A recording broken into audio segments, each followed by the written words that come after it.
Recent scientific investigations into prehistory suggest that there is indeed a rich vein of feminine wisdom at the core of Western civilization.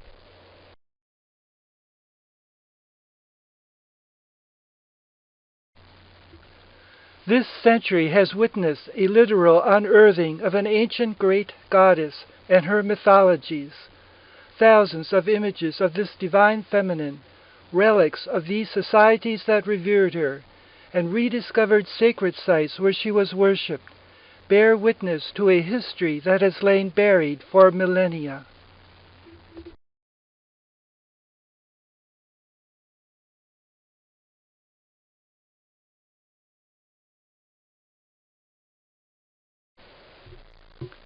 If you have ever asked, why study ancient history? The answer is simply to find out who you are. It's especially important for women to ask this question. Only when women search their historical origins will they be able to understand their past heritage as something more than, as Merlin Stone put it, quote, a broken fragment of male culture, unquote. It's necessary to study the past if women are not to remain dependent on, as Stone put it, the interests, interpretations, translations, opinions, pronouncements, unquote, that have been used by men in the past to define women's place in society.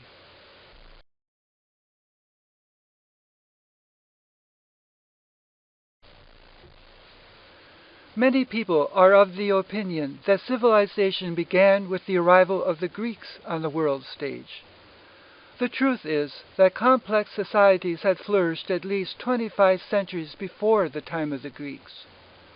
Archaeological evidence now confirms that medicine, agriculture, architecture, metallurgy, ceramics, textiles, literature, poetry, arts, astronomy, were all skills invented by societies that preceded the Greeks.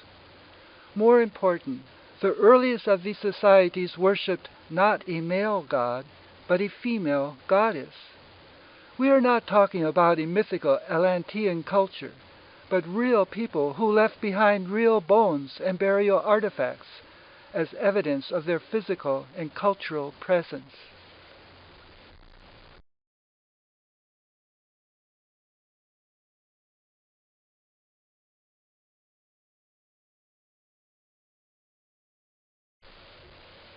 Recorded history began in 3100 BC, when the Sumerians invented the first written language. What followed that date is part of the historical record. Everything that preceded 3100 BC is prehistory.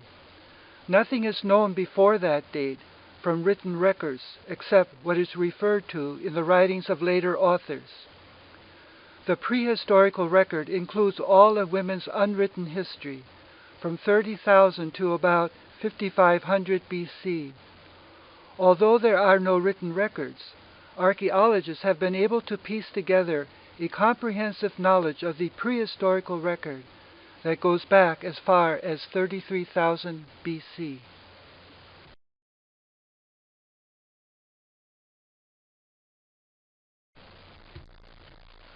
The history of the Great Mother Goddess may have begun as early as 40,000 years ago. At that time, Cro-Magnon people made their first appearance in Europe.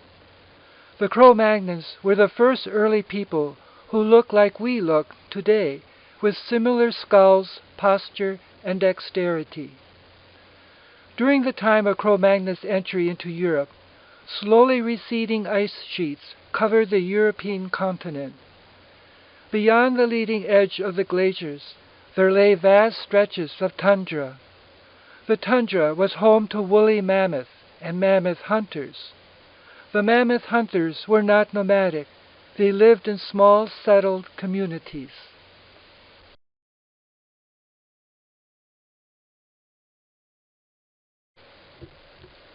In this communal environment, women thrived and by working together made important improvements in their quality of life. This meant finding grains, roots, berries, to supplement their diet of meat. They also searched for plants for their medicinal properties. During this period, there was a harmonious, balanced division of labor between men who hunted the mammoth and women who gathered and cared for their children. Since food was plentiful, these Ice Age people lived peaceful lives in balance with nature. It also meant that they had leisure time to create flint tools, as well as ponder existential questions, like how we got here.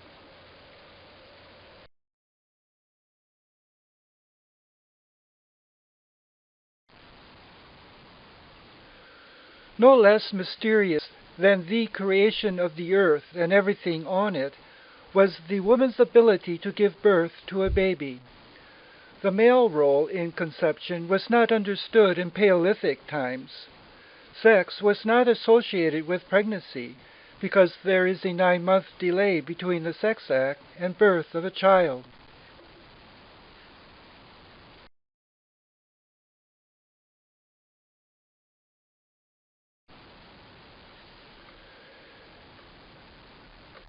Instead, it was commonly thought that it was the light of the full moon that made a woman pregnant.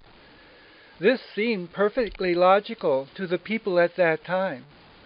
After all, the moon swells, grows round and full, the same way a woman's belly swells, grows round and full during pregnancy. After birth of the baby, the belly returns to its normal size, same as the moon. A second source of lunar evidence was based on the correspondence between a woman's menstrual cycle and the moon's monthly cycle. Because of this observed correspondence, it was thought that the moon was directly responsible for menstrual flows.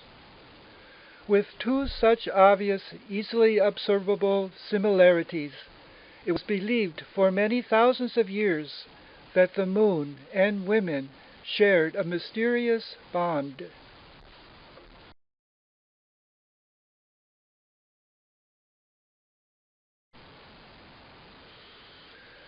Because of this cosmic connection to the heavens, women were seen as possessing a power far greater than ordinary men.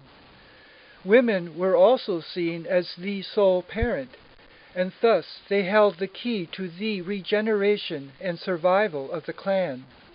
Only she could give birth to the next generation of children. Women's power also extended to all life forms, not just the birth of children. Her power, derived from the moon, was seen as necessary for the continued birth and rebirth of all plants, crops, and animals.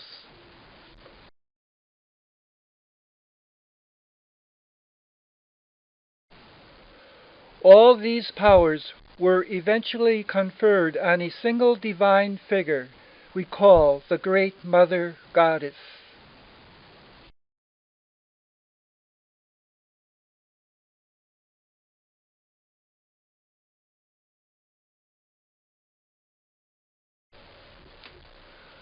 As early as 30,000 BC, burials became ceremonial. Both men and women were buried with food offerings, indicating a belief in the continuity of life after death. Their bodies were often covered with red ochre. This was a common practice worldwide in both Paleolithic and Neolithic times. It was used as a ritual substitute for blood. Blood was considered to be the one essential element that made life possible. The burial body was often placed in a fetal position and adorned with jewelry, including shells, beads, ivory, and teeth. The head was sometimes covered with a headdress made of cowrie shells. The cowrie shell resembles a vulva and was widely used in the ancient world.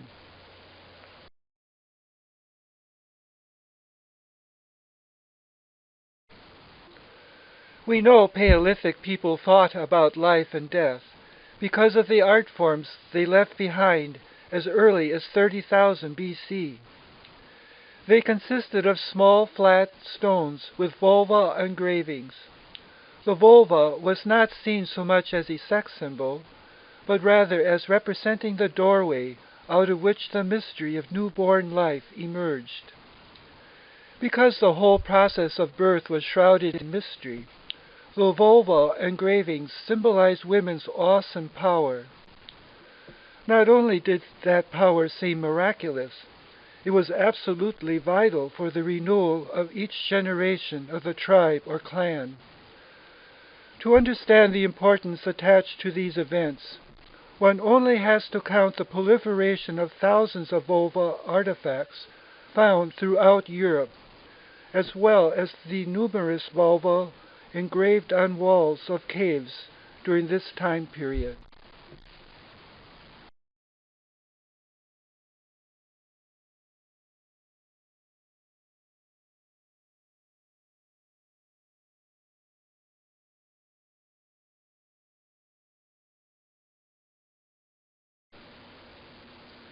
One of the finest and most famous Venuses is called the Venus of Willendorf, 25,000 BC. Venuses came in all shapes and sizes and generally emphasized large breasts and hips, with arms and legs that tapered and disappeared short of hands and feet. The head is usually featureless and often bent forward.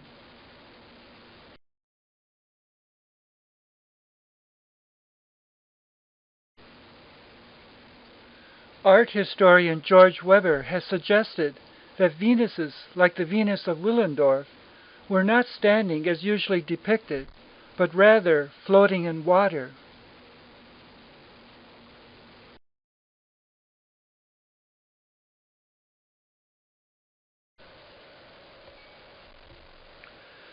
The Venus of La Salle is another famous Venus figure representing the Great Mother Goddess.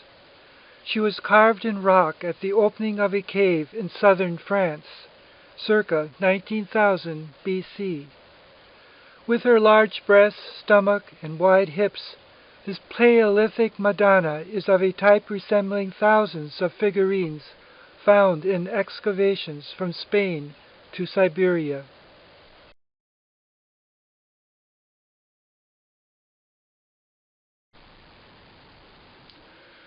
Coverage of such a wide geographical area attests to the near universal reverence shown to the Mother Goddess. For tens of thousands of years, beginning in the late Paleolithic, continuing through the Neolithic era, and culminating in Catalhoyuk and the entire Mesopotamian region, the Mother Goddess had no equal.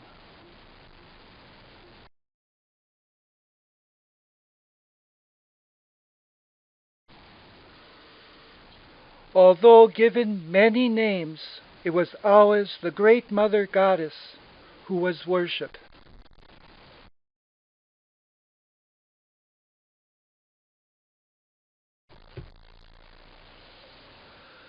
The proliferation of goddess figurines also tells us something about the spirituality of the Paleolithic people.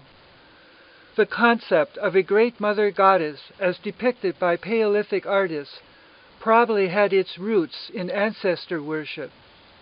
Marilyn Stone, in When God Was a Woman, suggested that a charismatic mother may have been remembered as the sole parent of the clan. It follows that a woman who had been their most revered primal ancestor may have, over time, been deified as the divine ancestress. In artistic representations, she would have been recognized as divine by her connection to the moon.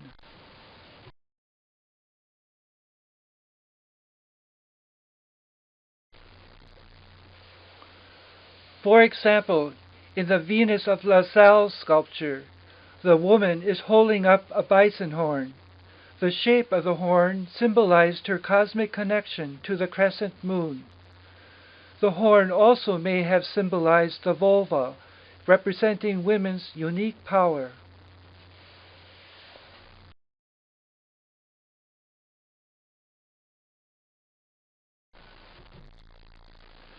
Examples of authentic female figurines from the collection of the Elizabeth A. Sackler Center for Feminist Art in the Brooklyn Museum of Art. They were found in Mesopotamia and date from the late 5th millennium BC. They are all quite small, not more than 3 or 4 inches in height. Countless such figurines were made that represented the Great Mother's ability to bring fertility to women desiring children, to the success of the hunt and the planted seed. As long as the Great Mother was honored, women enjoyed respect in their society. When the Great Mother was eventually replaced by powerful male gods, women's place in society was also greatly diminished. As we will see in the next slide, these Neolithic figurines bear a very similar resemblance to the voluptuous figurines of the late Paleolithic era.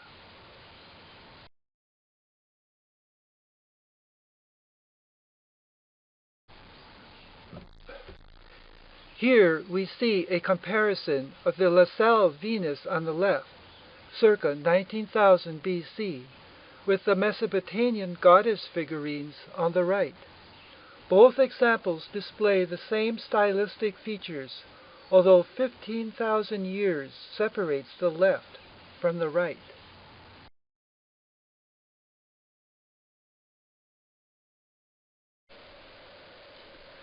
The goddess with raised arms is a characteristic gesture that was widely used by many different cultures throughout the ages to represent the goddess and her followers. Its significance is usually recognized as an invocation both prayerful and magical. It is also seen by some people as marking an epiphany, a transcendental experience when heaven and earth are joined and become one in a state of ecstasy. In ancient times, whether it was the hunt or the planted seed, success was always thought to be dependent on the magical power of the feminine.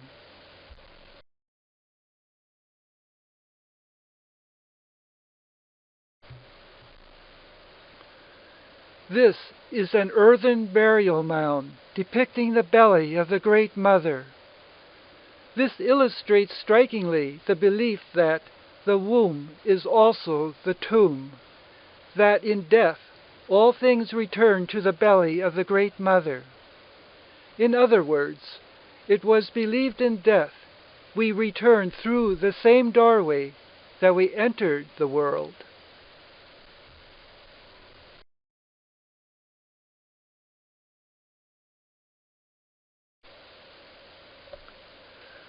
The Magdalenian period marked the height of the late Paleolithic culture.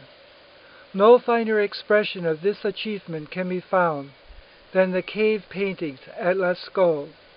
These paintings were masterfully executed on cave walls by Paleolithic artists who had a thorough knowledge of the animals they painted.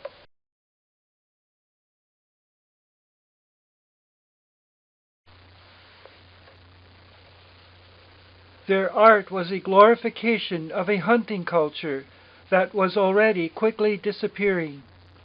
Warming weather patterns were changing the landscape. Forests were replacing grassland. The bison were already disappearing at the time they were being painted on cave walls.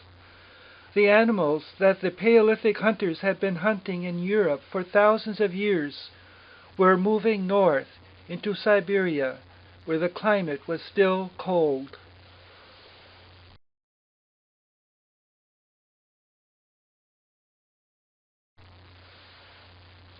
Another brilliant example of Magdalenian cave art. The figure on the left is a shaman.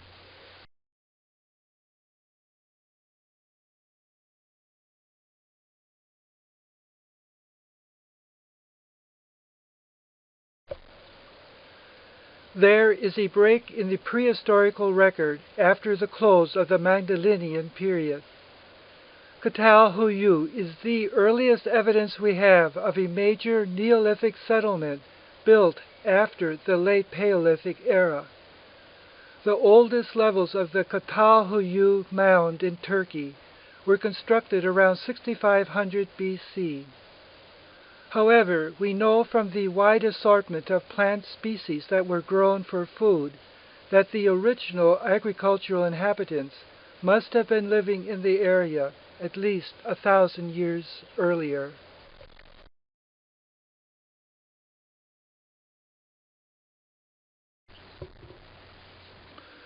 Cadyville was first partially excavated in the 1960s. It revolutionized the way archaeologists understood prehistory. It is the largest known Neolithic site with a population of at least 6,000 people at its peak. Cadyville was a major trading center, as well as a religious center for worship of the Mother Goddess. Skeletal evidence indicates that 3 distinct racial types coexisted peacefully in this cosmopolitan community. There is no sign of warfare or violence.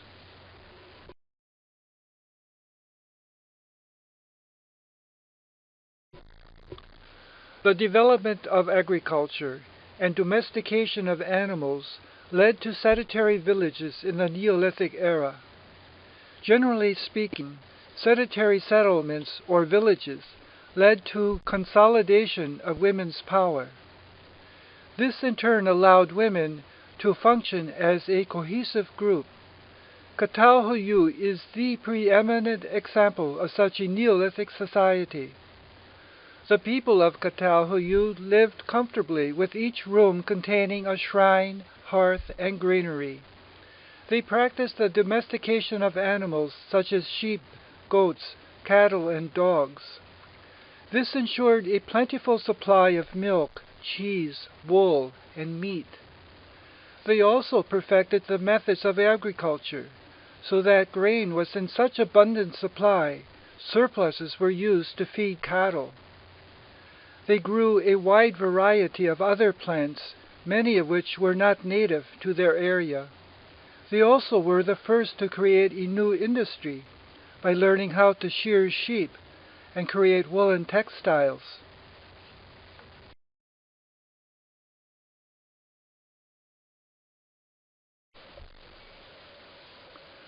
The women of Cadyville were quite industrious and inventive. They invented the oven so that each home had a hearth that was equipped with an oven. They also invented the art of baking bread. They discovered a wheat grain and yeast that could be made into dough and baked in an oven. They were also the first ones to create a hot enough fire to make kiln-hardened pottery for the storage of grain.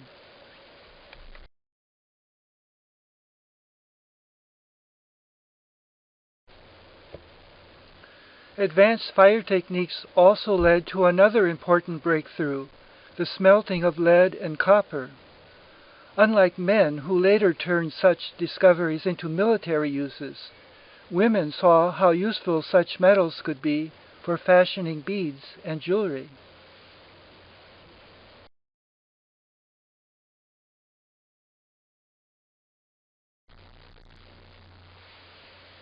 In addition to being an important religious gathering point, Cadyville was also a busy commercial center. On the path of an important trading route to Asia, it was known for its obsidian, a highly valued glassy, dark, volcanic rock. Obsidian is extremely hard and was prized for its usefulness in making everything from spearheads to mirrors. Obsidian came from a volcano that was not very far from Cadyville, so its citizens had an abundant supply of this precious rock. Obsidian contributed significantly to the economic wealth and well-being of the city.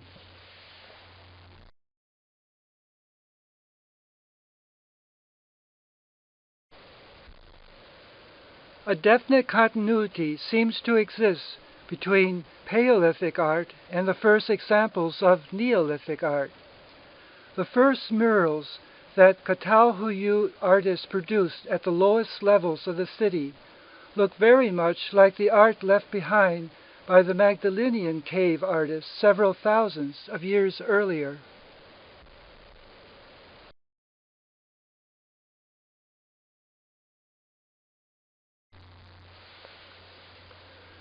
Catalhoyuk was an important religious gathering point where pilgrims could come to worship Cybele, the great mother goddess.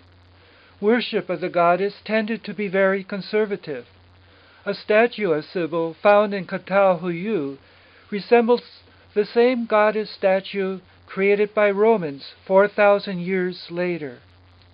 Both show the goddess Cybele sitting on a throne flanked by lions and panthers.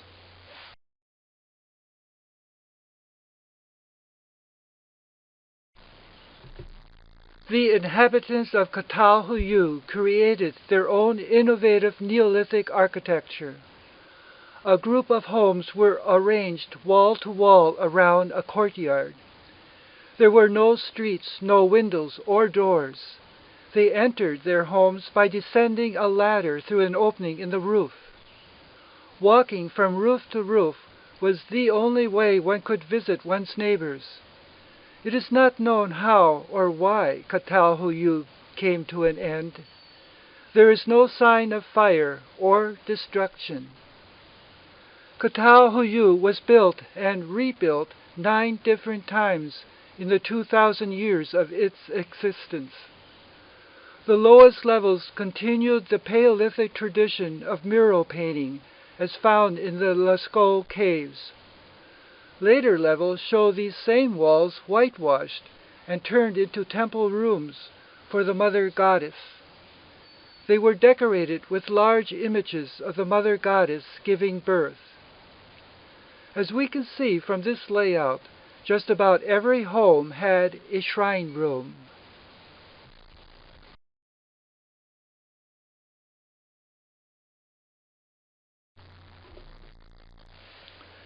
This is the present-day archaeological excavation site of Catalhoyuk.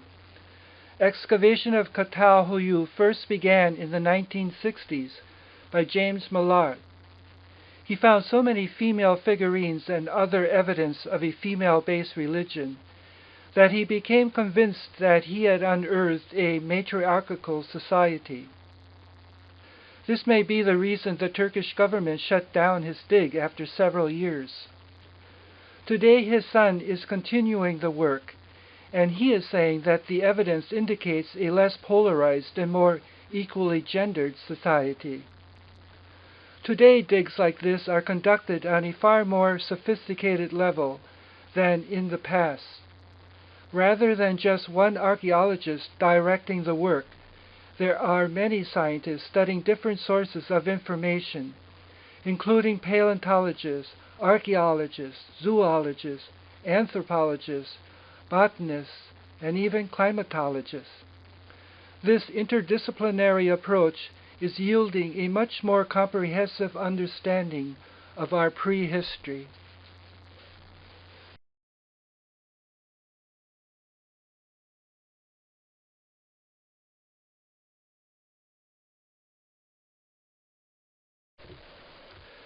Since the earliest evolution of humanity, the maternal love of a woman for her child is the one defining factor that has made a civil society possible.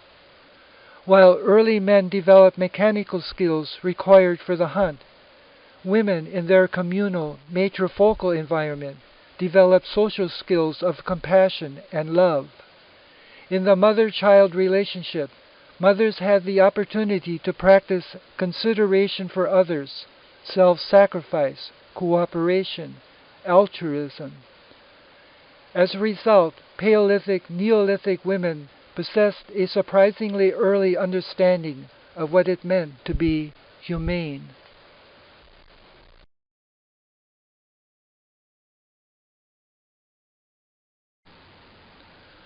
Not only were Paleolithic and Neolithic women learning how to create a civil society based on love and cooperation, they also were very innovative. The driving force for change was spurred by the natural love a mother has for her children. For example, Paleolithic mothers were motivated to look for nutritional plants to feed their children. This eventually led to agriculture and grain production. They were motivated to look for medicinal plants and herbs to cure their children's illnesses. This eventually led to herbal and holistic medicine. They were motivated to provide shelter for their children. This eventually led to tents and mud and brick buildings. They were motivated to provide warm clothing for their children. This eventually led to tanning of hides, sewing, and weaving. They were motivated to provide a warm home for their children. This eventually led to the family hearth for warmth and cooking, and the oven for baking bread.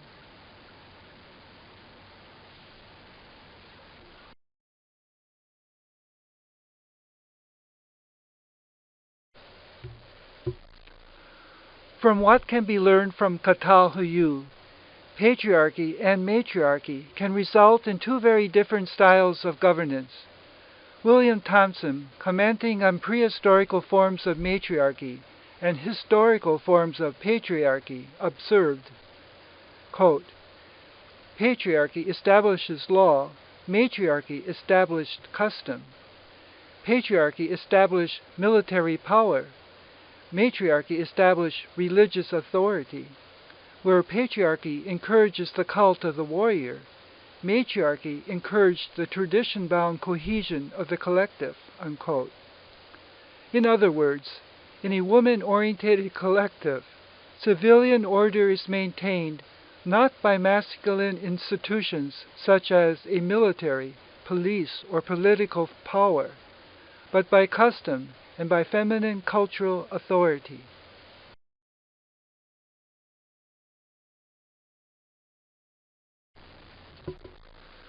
Woman was, is, and always will be goddess and creatress.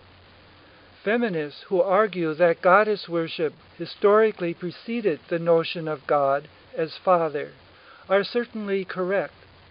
What they fail to see is that the goddess, since her historical dethronement, has remained alive and well, and continues to exert power from deep in the hidden recesses of the male psyche.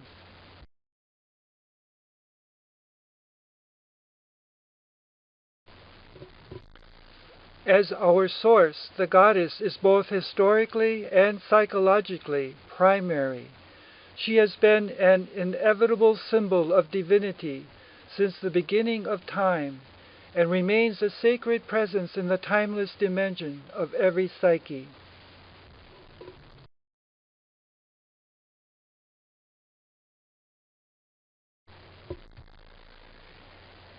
In revisioning the past, we envision the future. We are faced with the necessity of evolving a new social structure. If we are to survive, we're going to have to resurrect the values once associated with female-based religious systems. Values of compassion and healing, of providing and sheltering, of holding all life sacred.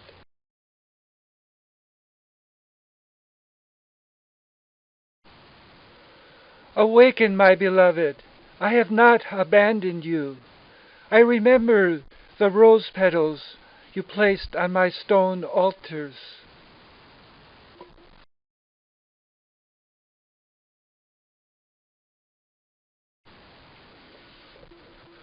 Awaken, my beloved. Awaken from your long sleep. I have not abandoned you. I will kindle the embers that still glow in the deepest chambers of your heart. I will blow across the coals until they burst into fire.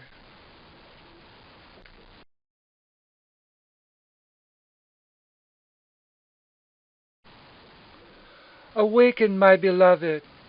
My light descends upon you. Your body glows in the radiance of my love.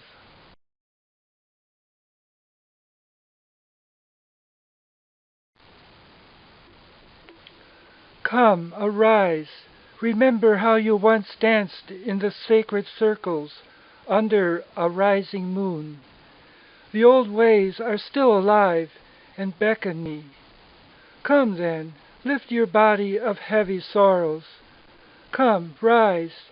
I am standing here behind you. You will not fail.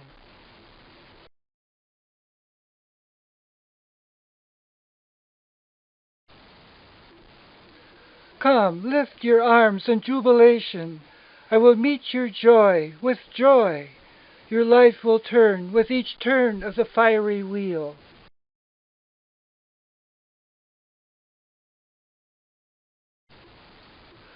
Open your arms wide, that I may reveal myself to you.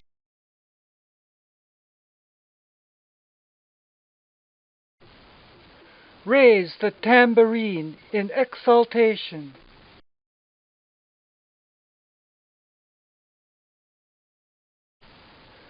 The ecstasy of our embrace drives the cosmos to erupt into mandalas of exploding stars.